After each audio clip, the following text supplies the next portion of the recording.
Cooperative എഡ്യൂടെക്കിൻ്റെ company law ക്ലാസ്സിലേക്ക് സ്വാഗതം.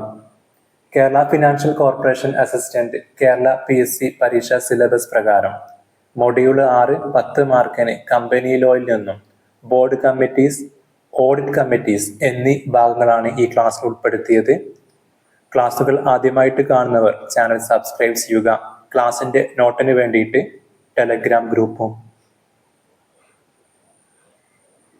Board committees മെയിനായിട്ട് കമ്പനി ആക്ട് പ്രകാരം 2013 ആക്ട് പ്രകാരവും സെബിയുടെ ലോഡർ റെഗുലേഷൻ 2015 അതായത് listing obligation and disclosure requirement പ്രകാരവും മെയിനായിട്ട് ഓഡിറ്റ് കമ്മിറ്റി, പിന്നെ നോമിനേഷൻ ആൻഡ് റെമ്യൂണറേഷൻ കമ്മിറ്റി, മറ്റൊന്ന് stakeholders relationship committee, corporate social responsibility CSR committee, risk management committee എന്നീ കമ്മിറ്റികൾ ഓരോ ലിസ്റ്റഡ് കമ്പനികൾക്കും ചില ഇനം പബ്ലിക് കമ്പനികൾക്കും നിർബന്ധമായിട്ടും രൂപീകരിക്കേണ്ടതുണ്ട്.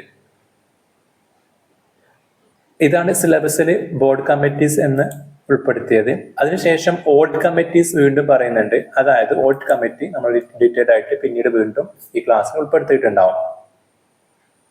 ഓരോ ക്ലാസ്സിന് ശേഷമുള്ള MCQ ക്വസ്റ്റ്യനുകൾ തൊട്ടടുത്ത വീഡിയോയിൽ അപ്ലോഡ് ചെയ്യാറുണ്ട്. മുൻപ് നടന്ന ക്ലാസ്സുകൾക്ക് വേണ്ടിയിട്ട് ടെലഗ്രാം ഗ്രൂപ്പിലെ ലിങ്കുകളോ അല്ലെങ്കിൽ ഡിസ്ക്രിപ്ഷൻ ബോക്സിൽ ലിങ്കുകൾ അല്ലെങ്കിൽ പ്ലേ ലിസ്റ്റോ നോക്കുക. നമ്മൾ ക്ലാസ്സിലേക്ക് നോക്കാം. ആദ്യം നമുക്ക് ബോർഡ് കമ്മിറ്റീസ് എന്താണെന്ന് പറയേണ്ടതുണ്ട്. 2013 കമ്പനി ആക്ട് പ്രകാരവും സെക്യൂരിറ്റി എക്സ്ചേഞ്ച് ബോർഡ് ഓഫ് ഇന്ത്യയുടെ ലോഡർ റെഗുലേഷൻസ് പ്രകാരം listing obligation and disclosure requirement regulation 2015 പ്രകാരവും ലിസ്റ്റഡ് കമ്പനികൾക്കും ചില ഇനം പബ്ലിക് കമ്പനികൾക്കും ഇനി പറയുന്ന നേരത്തെ സൂചിപ്പിച്ച സബ് കമ്മിറ്റികൾ ഡയറക്ടർ ബോർഡ് മെമ്പേഴ്സിനെ ഉൾപ്പെടുത്തിയിട്ട് രൂപീകരിക്കേണ്ടതുണ്ട്. ഇതിന്റെ ഉദ്ദേശം എന്ന് പറയുന്നത് help in better governance and ensure accountability. കാരണം മുമ്പേ നമ്മൾ സൂചിപ്പിച്ചതാണ് കമ്പനി മാനേജ്മെന്റും കമ്പനി ഓണേഴ്സും രണ്ടാണ്. അതുകൊണ്ട് അവരുടെ താല്പര്യങ്ങൾക്കനുസരിച്ച് റിയൽ ഓണേഴ്സായ ഷെയർ ഹോൾഡേഴ്സിന്റെ താല്പര്യങ്ങൾ സംരക്ഷിക്കേണ്ടതുണ്ട്.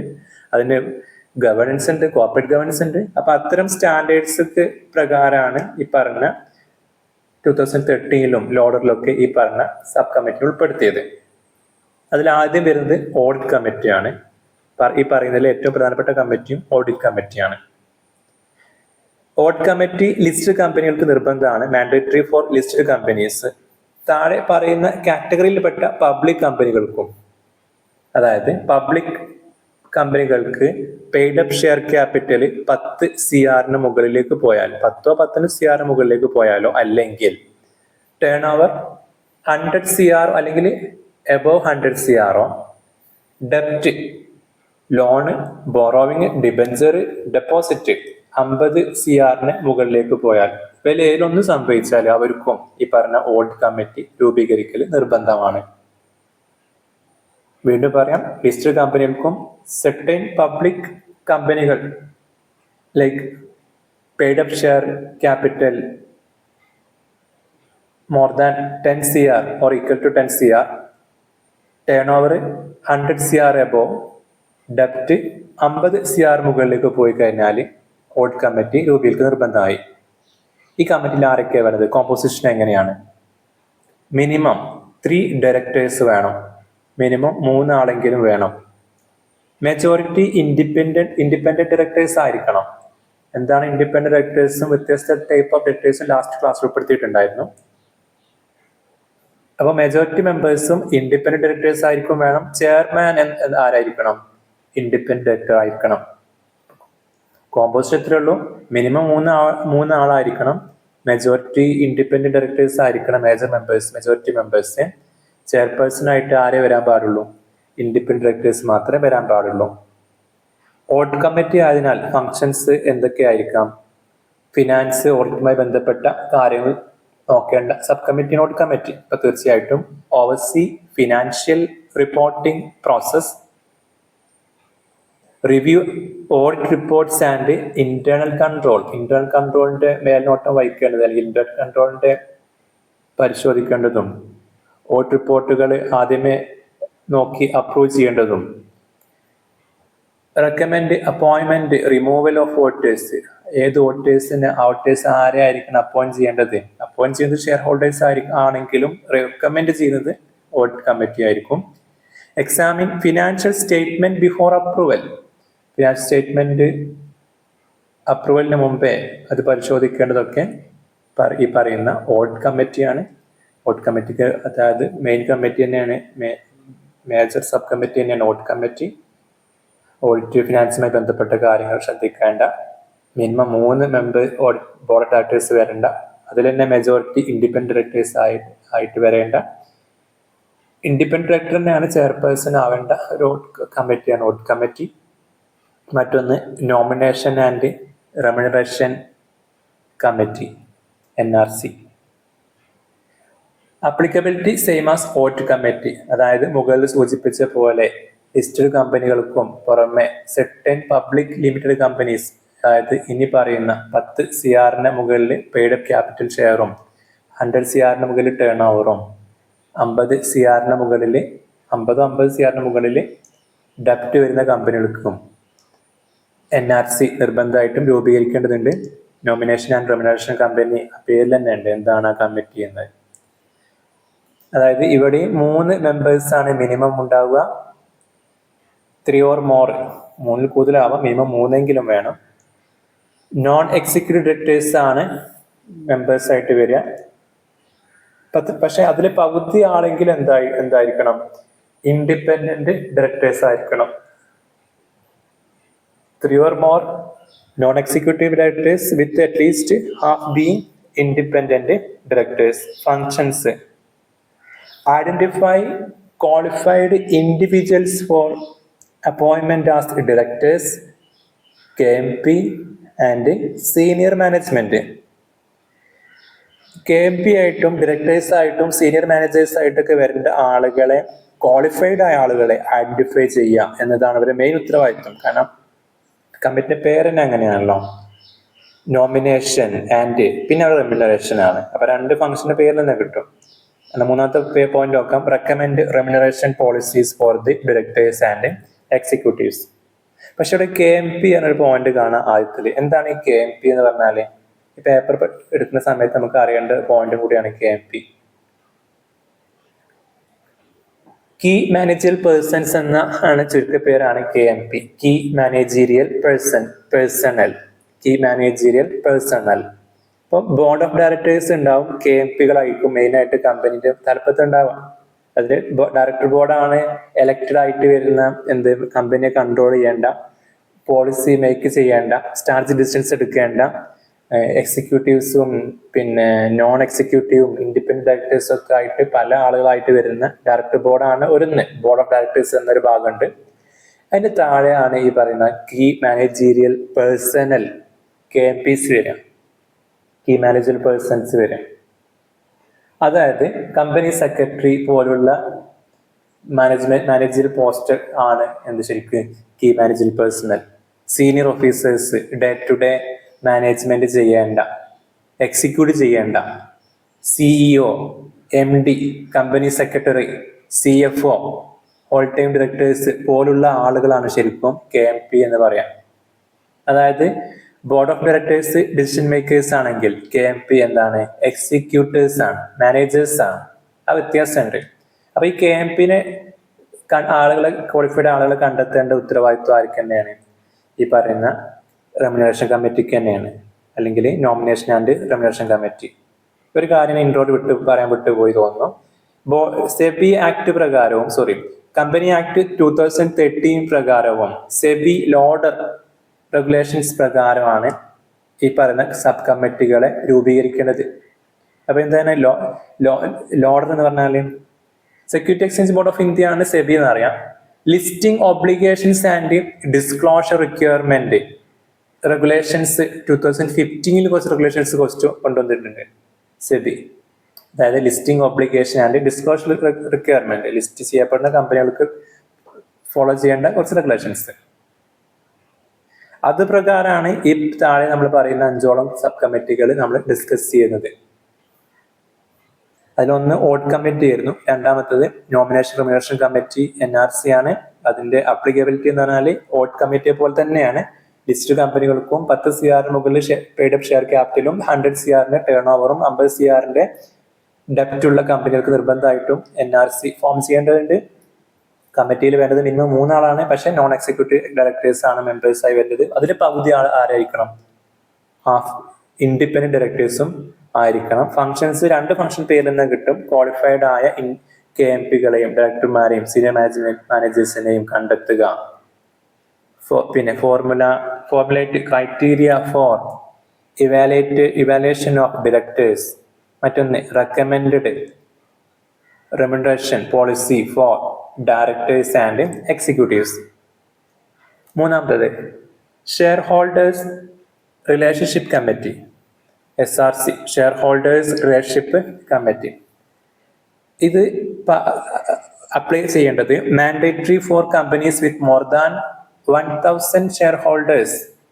ഷെയർ ഹോൾഡേഴ്സ് തന്നെ ആവുന്നില്ല, ഡിബെഞ്ചർ ഹോൾഡേഴ്സ് ആയാലും മതി, ഡെപ്പോസിറ്റ് ഹോൾഡേഴ്സ് ആയാലോ, അല്ലെങ്കിൽ അങ്ങനെ എന്തെങ്കിലും സെക്യൂരിറ്റി ഹോൾഡേഴ്സ് 1000 മുകളിലേക്ക് വരികയാണെങ്കിൽ, നമ്പർ വരികയാണെങ്കിൽ അവർക്ക് നിർബന്ധമായിട്ടും സ്റ്റേക്ക് ഹോൾഡേഴ്സ് റിലേഷൻഷിപ്പ് കമ്മിറ്റി രൂപീകരിക്കേണ്ടതുണ്ട്. അവർ കമ്പൽസറി ആണ്, മാൻഡേറ്ററി ആണ്. 1000 ഷെയർ ഹോൾഡേഴ്സ് എങ്കിൽ സെക്യൂരിറ്റി ഹോൾഡേഴ്സ് വരുന്ന കമ്പനികൾക്ക് SRC stakeholders relationship committee നിർബന്ധമാണ്. കോമ്പോസിഷൻ എന്ന് പറയുന്നത് chairperson is a non executive directors.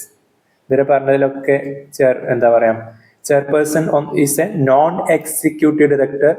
Members are appointed by the board. Members ആരാച്ച വരാം, അത് ബോർഡ് അപ്പോയിന്റ് ചെയ്തോളും. Chairman ആരായിരിക്കണം?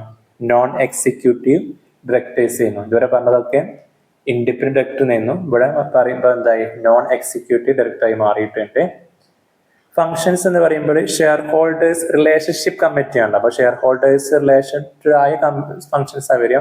Address grievance of security holders എന്ന് പറയുമ്പോൾ ഷെയർ ട്രാൻസ്ഫർ, ഡിവിഡൻഡ് ഇഷ്യൂ, അങ്ങനെ എന്തെങ്കിലും കംപ്ലൈന്റ് ഒക്കെ വരികയാണെങ്കിൽ അത് നോക്കേണ്ടത്, അഡ്രസ് ചെയ്യേണ്ടത് സ്റ്റേക്ക് ഹോൾഡേഴ്സ് റിലേഷൻ കമ്മിറ്റിയാണ്. Ensure investor friendly practice, investor friendly practice, investor friendly എന്ന രീതിയിൽ കാര്യങ്ങൾ കൈകാര്യം ചെയ്യേണ്ട കമ്മിറ്റിയും SRC ആണ്. അപ്പൊ SRC 1000 സെക്യൂരിറ്റി ഹോൾഡേഴ്സിന് മുകളിലേക്ക് നമ്പർ വരികയാണെങ്കിലാണ് SRC മാൻഡേറ്ററി ആവുന്നത്. ചെയർമാനായിട്ട് നോൺ എക്സിക്യൂട്ടീവ് ഡയറക്ടറും ബാക്കി മെമ്പേഴ്സിന് ബോർഡ് അപ്പോയിൻമെന്റ് ചെയ്യും. ഷെയർ ഹോൾഡേഴ്സുമായി ബന്ധപ്പെട്ട പ്രശ്നങ്ങൾ പരിഹരിക്കലാണ് ഇവരുടെ മെയിൻ ആയിട്ടുള്ള ഉദ്ദേശം. 4ാമത്തെ point corporate social responsibility committee, CSR committee.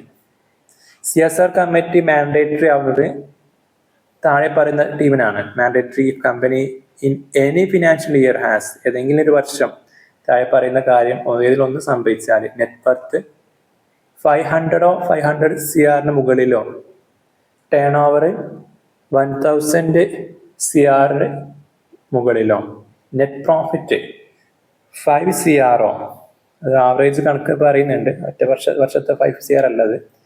ഇങ്ങനെ എന്തെങ്കിലും സംഭവിച്ചു കഴിഞ്ഞാൽ എന്ത് ചെയ്യാൻ പറ്റും? CSR കമ്മിറ്റി രൂപീകരിക്കൽ നിർബന്ധമാണ്. അപ്പോൾ ഇവിടെ ഇതിൽ മാറ്റമുണ്ട്. 5 CR നെറ്റ് വർത്തും 500 CR നെറ്റ് വർത്തും 1000 ടേൺ ഓവറും നെറ്റ് പ്രോഫിറ്റ് 5 CR ആണ്. ഇവിടെ 3 ഡയറക്ടേഴ്സ് ആണ് മിനിമം വരേണ്ടത്, ഇൻക്ലൂഡിങ് അറ്റ്ലീസ്റ്റ് 1 ഇൻഡിപെൻഡന്റ് ഡയറക്ടേഴ്സ്. ഒരാളെങ്കിലും ഉണ്ടായാൽ മതി 3-ല്. ഫങ്ഷൻസ് എന്ന് പറയുമ്പോൾ CSR ആണ്. അപ്പോൾ formulate recommend CSR policy, recommend CSR expenditure, monitor CSR activities.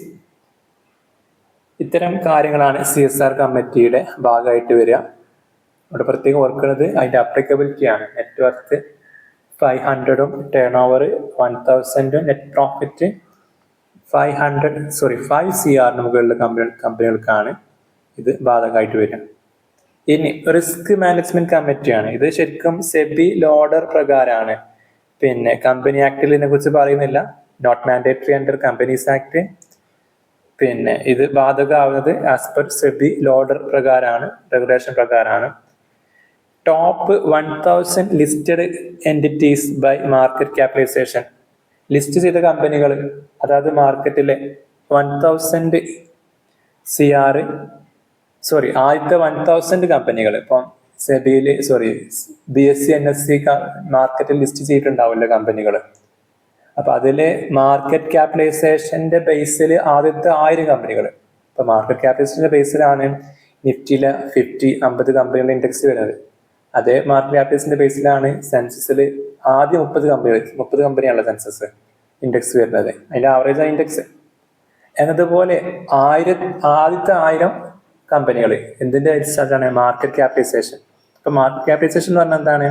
ഒരു കമ്പനിക്ക് നമ്പർ ഓഫ് ഷെയർ ഉണ്ടാവുമല്ലോ, അത് എന്തുകൊണ്ട് മൾട്ടിപ്പിൾ ചെയ്യാം? കമ്പനിക്ക് ഷെയർ ഉണ്ടാവും, അതിന് ഫേസ് വാല്യൂ 10 രൂപ, 2 രൂപ, 5 രൂപയ്ക്ക് ആവാം, പക്ഷെ മാർക്കറ്റിൽ അതിന്റെ വാല്യൂ ഉണ്ടാവും. ഇപ്പം MRFന്റെ മാർക്കറ്റ് ഷെയറിൽ 1 ലക്ഷം ആണ് ഒരു ഷെയറിന്റെ മാർക്കറ്റിൽ വാല്യൂ, അതിന് 10 രൂപ ഫേസ് വാല്യൂ ഷെയർ ആയിരിക്കും. അപ്പൊ 10 രൂപ മുഖവില ഉണ്ടെങ്കിലും മാർക്കറ്റിന്റെ വില 1 ലക്ഷത്തിന് അടുത്തായി. അപ്പൊ 1 ലക്ഷം ഇൻറ്റു എത്ര ഷെയർ MRFനുണ്ടോ അത്ര, ആ കിട്ടുന്ന എമൗണ്ട് ആണ് മാർക്കറ്റ് ക്യാപിറ്റലൈസേഷൻ. അപ്പൊ ഒരു ഓർഡർ കിട്ടുമല്ലോ. അപ്പൊ അതിൽ ഏറ്റവും ആദ്യം വരുന്ന 10,000 കമ്പനികൾ ലിസ്റ്റ് ചെയ്തിട്ടുണ്ട് ഇരു മാർക്കറ്റുകളായിട്ട്. അപ്പൊ അതിൽ ആദ്യത്തെ 1000 കമ്പനികളാണ് എന്ത് വേണ്ടതുള്ളൂ? റിസ്ക് മാനേജ്മെന്റ് കമ്മിറ്റി രൂപീകരിക്കേണ്ടതുള്ളൂ. അവര് പണി എന്ന് പറഞ്ഞാൽ frame risk management policy, monitor and review risk, financial risk, operation risk, cyber risk പോലുള്ള പല റിസ്കുകളും നേരിട്ടേക്കാം ഇത്തരം വൻപൻ കമ്പനികൾ. അത് വൻ നഷ്ടത്തിലേക്ക് നയിക്കുകയും ചെയ്യും ഷെയർ ഹോൾഡേഴ്സിനെ വന്നു കഴിഞ്ഞാൽ. അപ്പൊ അതൊന്നും ഇല്ലാതെക്കാൻ വേണ്ടിയിട്ടാണ് ഈ പറഞ്ഞ ആദ്യത്തെ 1000 മാർക്കറ്റ് ക്യാപിറ്റലൈസേഷന്റെ ബേസിലുള്ള കമ്പനികൾക്ക് റിസ്ക് മാനേജ്മെന്റ് കമ്മിറ്റി രൂപീകരിക്കണമെന്ന് നിർബന്ധിച്ചത്. ഇനി സിലബസ് പ്രകാരം വീണ്ടും ഓട്ട് കമ്മിറ്റി മാത്രം എടുത്ത് പറയുന്നുണ്ട്. അതിനാൽ ഓട്ട് കമ്മിറ്റി കുറച്ച് ഡീപ്പായിട്ട് പറയുന്നു. ഓട്ട് കമ്മിറ്റി നമ്മൾ പറഞ്ഞു, സെക്കി committee of the board that ensure financial discipline, transparency and corporate governance. ഈ പറഞ്ഞ എല്ലാ കമ്മിറ്റികളും കോർപ്പറേറ്റ് ഗവേണൻസിനും ട്രാൻസ്പെറൻസിക്കും ഒക്കെ വേണ്ടിയിട്ട് തന്നെ രൂപീകരിച്ചത്. അതിൽപ്പെട്ട മെയിനായ ഒന്നാണ് എന്ത്? Audit committee. Section 177 of corporate companies act പ്രകാരം 2013 കമ്പനി ആക്ട് പ്രകാരമാണ് ഈ കമ്മിറ്റി രൂപീകരിക്കുന്നത്. ഇപ്പൊ കമ്പനീസ് ആക്ട് സെക്ഷൻ 177 ആണ്. ഓഡിറ്റ് കമ്മിറ്റി താഴെ പറയുന്ന ആൾക്കാർക്ക് മാൻഡേറ്ററി നമ്മൾ ആദ്യം പറഞ്ഞു. ഒന്ന്, ലിസ്റ്റ് കമ്പനികൾക്ക് നിർബന്ധമായിട്ട് ഓഡിറ്റ് കമ്മിറ്റി വേണ്ടതുണ്ട്. അതിന് പുറമെ 10 CR മുകളിൽ പെയ്ഡ് ക്യാപിറ്റലും, 100 CR മുകളിൽ ടേൺ ഓവറും, 50 CR മുകളിൽ ഡെപ്റ്റും വരുന്ന കമ്പനികൾക്ക് ആണ് ഇത് നിർബന്ധമായിട്ട് വരിക. ഡെപ്റ്റ് എന്ന് പറയുമ്പോൾ ഔട്ട്സ്റ്റാൻഡിങ് ലോണോ ബോറോവിങ്ങോ ഡിബെഞ്ചേഴ്സോ ഡെപ്പോസിറ്റ്സോ 50 കോടിക്ക് മുകളിൽ വരികയാണെങ്കിൽ ഇതിലൊന്നും സംഭവിച്ചാൽ മതി, അവർക്ക് രൂപീകരിക്കുന്ന നിർബന്ധമായി. പിന്നെ കോമ്പസിഷൻ നമ്മൾ പറഞ്ഞ് മിനിമം 3 മെമ്പേഴ്സ് ആണ്, 3 ഡയറക്ടേഴ്സ് ആണ് ഇവിടെ വേണ്ടത്. മെജോറിറ്റി ഡയറക്ടേഴ്സും എന്തായിരിക്കണം? ഇൻഡിപെൻഡന്റ് ഡയറക്ടർ ആയിരിക്കണം. ചെയർപേഴ്സൺ നിർബന്ധമായിട്ടും ആരായിരിക്കണം? ഇൻഡിപെൻഡന്റ് ഡയറക്ടർ ആയിരിക്കണം. കമ്പനി സെക്രട്ടറി ആണ് ഇവിടുത്തെ സെക്രട്ടറി ആയിട്ട് വരിക. ഈ കമ്മിറ്റിന്റെ സെക്രട്ടറി ആയിട്ട് ബൈ ഡിഫാൾട്ട് ആരായിട്ട് വരിക? Company secretary act as a secretary to the committee. അത് ഓർക്കേണ്ട പോയിന്റ് ആണ്. കമ്പനി സെക്രട്ടറി ആണ് ഇവിടെ സെക്രട്ടറി ആയിട്ട് വരിക കമ്മിറ്റിയുടെ. ഫങ്ഷൻസ് ഒന്നുകൂടി ഡീപ്പായിട്ട് പറയാം. Watch dog of financial reporting. കാരണം കമ്പനിയുടെ ഓഡിറ്റിംഗ്, ഫിനാൻസുമായി ബന്ധപ്പെട്ട കാര്യങ്ങൾ മേൽനോട്ടം വഹിക്കുന്ന സബ് കമ്മിറ്റിയാണ് the audit committee act as a watchdog of financial reporting. Functions എന്ന് പറയുമ്പോൾ financial reporting and disclosure main function തന്നെയാണ്. Review financial statement before board approval. ആദ്യം ബോർഡ് അപ്രൂവലിന് വെക്കുന്ന മുമ്പേ എന്ത് ചെയ്യണം? ഈ സബ് കമ്മിറ്റി റിപ്പോർട്ട് കാണണം, അത് റിവ്യൂ ചെയ്തോളണം. എന്നിട്ട് അതിന്റെ ആക്യുറസി, ഫെയർനെസ്, കംപ്ലൈൻസ് വിത്ത് അക്കൗണ്ടിങ് സ്റ്റാൻഡേർഡ്സ്. അക്കൗണ്ടിങ് സ്റ്റാൻഡേർഡ് പറഞ്ഞ പോലെയാണുള്ളത് ഉണ്ടാക്കേണ്ടത്. അപ്പൊ അത് ആയിട്ടുണ്ടോ, കംപ്ലൈൻസ് ആയിട്ടുണ്ടോ നോക്കേണ്ടത്. അത് ഫെയർ അല്ലേ, ആക്യുറേറ്റ് അല്ലേ ഒക്കെ ഉറപ്പ് വരുത്തേണ്ടത് ഈ പറയുന്ന ഓഡിറ്റ് കമ്മിറ്റിയാണ്. എന്നിട്ടാണ് ബോർഡ് ഓഫ് ബോർഡിക്ക് ഇത് വെക്കുള്ളൂ അപ്രൂവലിന്. പിന്നെ AGM വെക്കുള്ളൂ. Internal control and audit. Evaluate internal financial controls and risk management system. Oversee internal audit reports. അപ്പൊ എക്സ്റ്റേണൽ ഓഡിറ്റ് മാത്രമല്ല, ഇന്റേണൽ ഓഡിറ്റും ഇന്റേണൽ ഫിനാൻഷ്യൽ കൺട്രോളും ഇന്റേണൽ ചെക്കും ഒക്കെ മാനേജ് ചെയ്യേണ്ട, മോണിറ്റർ ചെയ്യേണ്ട, ഇവാലുവേറ്റ് ചെയ്യേണ്ട ഫംഗ്ഷൻ കൂടി ആർക്കുണ്ട്? ഓഡിറ്റ് കമ്മിറ്റിക്ക് ഉണ്ട്. സ്റ്റാറ്റ്യൂട്ടറി ഓഡിറ്റർ ഓവർസൈറ്റ്, റെക്കമെൻഡ് അപ്പോയിൻമെന്റ്, recommend remuneration, recommend removal of vote ഒക്കെ റെക്കമെൻഡ് ചെയ്യാനേ പറ്റുള്ളൂ, ചെയ്യാൻ കഴിയില്ല, അതൊക്കെ പറയാനേ പറ്റുള്ളൂ. പക്ഷെ അതൊക്കെ ചെയ്യേണ്ടത് ഷെയർ ഹോൾഡേഴ്സ് AGM വെച്ചിട്ടാണ്. Approve service to be provided by auditors, approve service to be provided by auditors, review auditors independence and performance. ഓഡിറ്റേഴ്സിനെ മാനേജ് ചെയ്യേണ്ടതും ആര് തന്നെയാണ്? ഓഡിറ്റ് കമ്മിറ്റി തന്നെയാണ്. പിന്നെ fraud and investigation, securitise internal control, inter corporate loans and related party transaction. കാരണം related party ട്രാൻസാക്ഷനും പിന്നെ inter corporate ലോൺസോ ഏകദേശം സെയിം തന്നെയാണ്. ഇപ്പോൾ ഒരു കമ്പനിക്ക് അതിന് സബ്സിഡറി ആയിട്ട് വേറെ കമ്പനികൾ ഉണ്ടെങ്കിൽ ഒരു പക്ഷെ അവർ തമ്മിൽ അഡ്ജസ്റ്റ്മെന്റ് ആയിട്ട് റിസോഴ്സുകൾ കൈമാറിയിട്ടുണ്ടാവും. അത് റിലേറ്റഡ് പാർട്ടി ട്രാൻസാക്ഷൻസ് ആണ്. പക്ഷെ അതിന് ചിലപ്പോൾ അതൊരു ഫുൾ ഫെയർ റേറ്റിന് ആയിട്ടുണ്ടാവില്ല. അപ്പൊ അത്തരം കാര്യങ്ങൾ എന്ത് ചെയ്യേണ്ടതുണ്ട്? ഡിസ്ക്ലോസ് ചെയ്യേണ്ടതുണ്ട്. അപ്പൊ അതൊക്കെ അല്ലെങ്കിൽ എന്ത് ചെയ്യാം, അതൊക്കെ ചാൻസ് ഉണ്ട്, ഫ്രോഡിന് ചാൻസ് ഉണ്ട്. അപ്പൊ അതിന് വേണ്ടിയിട്ടാണ് ഫ്രോഡ് ഇൻവെസ്റ്റിഗേഷന്റെ ഭാഗമായിട്ട് സ്ക്രൂട്ടനൈസ്, പ്രത്യേകിച്ചും ഇന്റർ കോർപ്പറേറ്റ് ലോണുകളും റിലേറ്റഡ് പാർട്ടി ട്രാൻസാക്ഷനും പ്രത്യേകം ശ്രദ്ധിക്കേണ്ടതുണ്ട്. Investigate financial irregularities and or suspected fraud, എന്തെങ്കിലും റെഗുലേഷൻസ് റെഗുലേഷൻ പ്രകാരം അല്ലാതെ എന്തെങ്കിലും ചെയ്തിട്ടുണ്ടോ എന്ന് ഇൻവെസ്റ്റിഗേറ്റ് ചെയ്യാം, ചെയ്തിട്ടുണ്ടെങ്കിൽ ഇൻവെസ്റ്റിഗേറ്റ് ചെയ്യാം. പിന്നെ ഫ്രോഡ് സംശയിക്കുകയാണെങ്കിൽ ഇൻവെസ്റ്റിഗേറ്റ് ചെയ്യാം. Whistle blower mechanism, approve and oversee whistle mechanism for directors and employees. കാരണം എന്തെങ്കിലും കമ്പനിയിൽ എന്തെങ്കിലും ക്രമക്കേട് സംഭവിക്കുന്നുണ്ടെങ്കിൽ അത് റിപ്പോർട്ട് ചെയ്യുന്നതിനെയാണ് വിസിൽ ബ്ലോവർ എന്ന് പറയാം. കമ്പനിയുടെ അകത്തു നിന്നുള്ള ആളുകൾക്ക് തന്നെ റിപ്പോർട്ട് ചെയ്യാനുള്ള ഓപ്ഷനാണ് വിസിൽ ബ്ലോവർ. പക്ഷെ നല്ലൊരു പോളിസി ഇല്ലെങ്കിൽ റിപ്പോർട്ട് ചെയ്ത ആൾ ചിലപ്പോൾ നിങ്ങളെ ജോലി വരെ പോയേക്കാം. അപ്പോൾ അതിന് വേണ്ട കാര്യങ്ങൾ ചെയ്യേണ്ടതും വിസിൽ ബ്ലോവർ മെക്കാനിസം ഭംഗിയായിട്ട് നടക്കുന്നുണ്ട് ഉറപ്പ് വരുത്തേണ്ടത്, അതിന്റെ വേണ്ട സിസ്റ്റംസ് ഉണ്ട് എന്ന് വരുത്തേണ്ടത് ഈ കമ്മിറ്റീന്റെ ഉത്തരവാദിത്തമാണ്, ഓഡിറ്റ് കമ്മിറ്റി ഉത്തരവാദിത്തമാണ്. റോള് നോക്കുകയാണെങ്കിൽ ഇപ്പോൾ സെബി ലോഡ് റെഗുലേഷൻ പ്രകാരം ഉള്ള റോള് മെയിനായിട്ട് ലിസ്റ്റഡ് കമ്പനികൾ ആണല്ലോ പാലിക്കേണ്ടി വരിക. അപ്പോൾ മുകളിൽ പറഞ്ഞതിന് പുറമെ ഇവർക്ക് എന്തുണ്ട്? Review quarterly financial results before submission to stock exchange. കാരണം ലിസ്റ്റഡ് കമ്പനികൾക്ക് വർഷാവസാനം മാത്രമല്ല, അതാത് ക്വാർട്ടറിൽ ഓരോ 3 മാസം കൂടുമ്പോഴും ഇന്റർ റിപ്പോർട്ട്സ് പബ്ലിഷ് ചെയ്യും. അതനുസരിച്ച് മാർക്കറ്റിൽ പോസിറ്റീവ് നെഗറ്റീവായിട്ട് ഇമ്പാക്ട് ആ ഷെയറിന് ഉണ്ടാക്കും. അപ്പോൾ ഇത്തരം Inter reports stock exchange submit ചെയ്യുന്നതിന് മുമ്പേ എന്ത് ചെയ്യണം? ഇവർ റിവ്യൂ ചെയ്യേണ്ടതുണ്ട്. Oversee risk management policies, risk management policies oversee ചെയ്യാം. ഡിസ്കസ് സിഗ്നിഫിക്കന്റ് ഓഡിറ്റ് ഫൈൻഡിങ്സ് വിത്ത് മാനേജ്മെന്റ്, ഓഡിറ്റ് കഴിഞ്ഞാൽ അതുമായി ബന്ധപ്പെട്ട മെയിനായ കാര്യങ്ങൾ മാനേജ്മെന്റുമായിട്ട് സംസാരിക്കേണ്ട ആളുകളും ഇവർ തന്നെയാണ്. ഇമ്പോർട്ടൻസ് നോക്കാം. കാരണം ഓഡിറ്റ് കമ്മിറ്റി ഇമ്പോർട്ടന്റ് കമ്മിറ്റിയാണ്, ബാക്കിയുള്ള സബ് കമ്മിറ്റികളും ഇമ്പോർട്ടന്റ് തന്നെയാണ്. എന്തുകൊണ്ട് ചോദിച്ചാൽ ഇനി പറഞ്ഞ കാരണങ്ങളാണ്. Strengthens corporate governance, protect investors interest, ensure true and fair view of financial position, act as a bridge between management, auditors, shareholders. Audit committee സംബന്ധിച്ചിടത്തോളം they are bridge between management, auditors, shareholders. ആ 3 ടീമിനെ connect ചെയ്യുന്ന sub കമ്മിറ്റിയാണ്. ബാക്കിയുള്ള കമ്മിറ്റിയിലൊക്കെ വെക്കാവുന്ന point ആണ് ഇത്. Strengthen corporate governance, protect investors interest, ensure true and fair view of financial position. ഇത്രയാണ് audit കമ്മിറ്റിയും പിന്നെ സബ് കമ്മിറ്റീസും ഡയറക്ടർ ബോർഡ് കമ്മിറ്റീസും എന്ന ഭാഗത്ത് നമുക്ക് ഉൾപ്പെടുത്തേണ്ട ഭാഗങ്ങൾ. ഇതുമായി ബന്ധപ്പെട്ട MC ക്വസ്റ്റ്യൻ അടുത്ത ക്ലാസ്സിൽ അപ്ലോഡ് ചെയ്യാം. Thanks for watching.